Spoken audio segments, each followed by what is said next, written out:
सुप्रभात। जयतु भारती में आप सबका स्वागत है। आज हम व्याकरण के अंतर्गत जो हम पढ़ रहे थे शब्द निर्माण की प्रक्रिया, तो उसमें आज हम समास का अध्ययन करेंगे। इससे पहले की वीडियोस में हमने शब्द निर्माण में ही उपसर्ग और प्रत्यय के विषय में पढ़ा था और आज का हमारा पाठ्य बिंदु है समास। सबसे पहले समास का अर्थ समझते हैं। समास का शाब्दिक अर्थ होता है संक्षिप्त करना। संक्षिप्त मतलब छोटा करना। किसको? शब्दों को। अर्थात जो दो शब्द हैं उनको जो छोटा करने की प्रक्रिया है उसे समास कहते हैं। यह भी एक शब्दांश और एक शब्द से मिलकर बना है। इसमें सम उपसर्ग है अर्थात शब्दांश है जिसका अर्थ है समीप, पास, और दूसरा शब्द है इसमें आस। आस का अर्थ होता है रखना, अर्थात पास पास रखना। किसको? शब्दों को पास पास रखना। जैसे हम कहें राजा का पुत्र, तो इसमें तीनों शब्द अलग अलग हैं। तो समास प्रक्रिया के अंतर्गत क्या होगा कि जो इसका विभक्ति चिन्ह है का, उसका लोप हो जाएगा, वह गायब हो जाएगा और क्या बचेगा? राजा और पुत्र। तो इन दोनों को एक साथ मिलाकर लिख देंगे राजपुत्र। तो इस तरह से समास का शाब्दिक अर्थ होता है संक्षिप्त करना।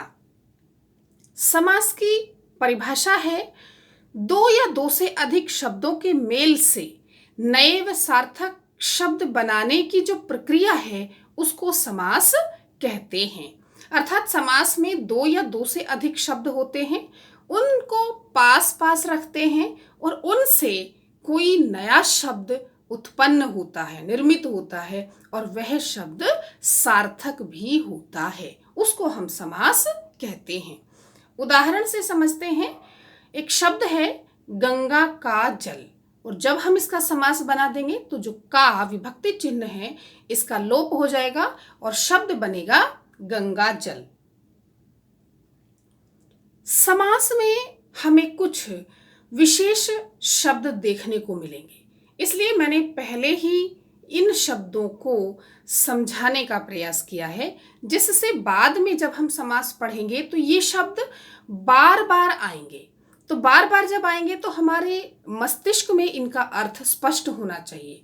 सबसे पहले इसमें है पद, फिर है समस्त पद, पूर्व पद, उत्तर पद और समास विग्रह। तो इन शब्दों का बार बार प्रयोग होगा। सबसे पहले समझिएगा पद। पद उन शब्दों को कहा जाता है जो वाक्य में प्रयुक्त हो चुके होते हैं। अर्थात जैसे हम कहते हैं ना वाक्य निर्माण करना, शब्दों से वाक्य निर्माण। हमने कहा राम, तो राम एक स्वतंत्र शब्द है, लेकिन जब हम इस राम शब्द से कोई वाक्य बना लेते हैं, इसका वाक्य में प्रयोग कर देते हैं, तब इसे पद कहा जाता है। जैसे हम कहें राम विद्यालय जाता है, तो इसमें जो राम है वह पद है, न कि शब्द। दूसरा हमारा शब्द है इसमें समस्त पद। पद आपको स्पष्ट हो गया। अब हर जगह आपको ये पद देखने को मिलेगा। समस्त का मतलब होता है पूरा, पूर्ण। तो समस्त पद उसे कहते हैं जब हम समास की प्रक्रिया के अंतर्गत शब्दों को एक साथ लिख लेते हैं तो उसे समस्त पद कहा जाता है या सामासिक पद कहा जाता है। जैसे गंगा जल, ये समस्त पद है, यानी कि इसका हमने समास कर लिया है। समास प्रक्रिया के द्वारा नवीन शब्द उत्पन्न हो गया है। नेक्स्ट है पूर्व पद। पूर्व पद, पूर्व का मतलब पूर्व दिशा होता है, लेकिन यहां पर पूर्व से मतलब है पहला। तो जो पहला पद है उसे पूर्व पद कहते हैं। इसी प्रकार से उत्तर, उत्तर का मतलब बाद वाला, तो उत्तर पद का अर्थ है बाद वाला शब्द। अब समास विग्रह। विग्रह का अर्थ होता है अलग अलग करना। तो जो समस्त पद हमने बनाया है, जब हम समास विग्रह करते हैं तो उन शब्दों को अलग अलग करके लिखते हैं। जैसे समस्त पद हमने लिखा गंगा जल, और जब उसका समास विग्रह करेंगे उसे अलग अलग लिखेंगे तो हम क्या लिखेंगे? गंगा का जल। तो ये शब्द आपको स्पष्ट हो गए होंगे और बार बार समास में इनका प्रयोग देखने को मिलेगा। समास की विशेषताएं हैं जो हमने परिभाषा पढ़ी उसके आधार पर कि समास जब हम करेंगे तो उसमें दो या दो से अधिक पद होने चाहिए। दोनों पद या अन्य दो से अधिक पद मिलकर के एक नए और संक्षिप्त पद का रूप धारण कर लेंगे। इसे हम समस्त पद कहते हैं और सामासिक पद भी कहते हैं।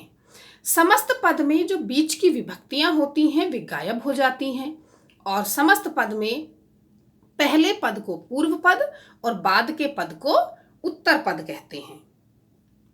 समास के भेद।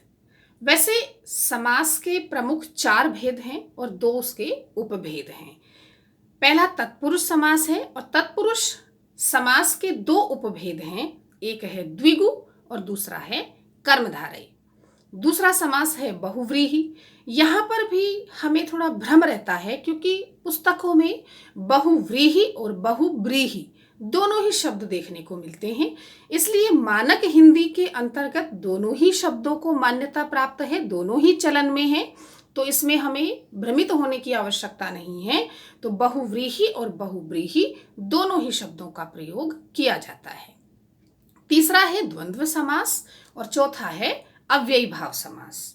लेकिन कुछ विद्वान समास के जो 6 भेद हैं वो 6 के 6 ही प्रमुख भेद मानते हैं, इसलिए हमें इसमें भी कोई संदेह नहीं करना है क्योंकि हमें तो 6 भेद पढ़ने ही हैं।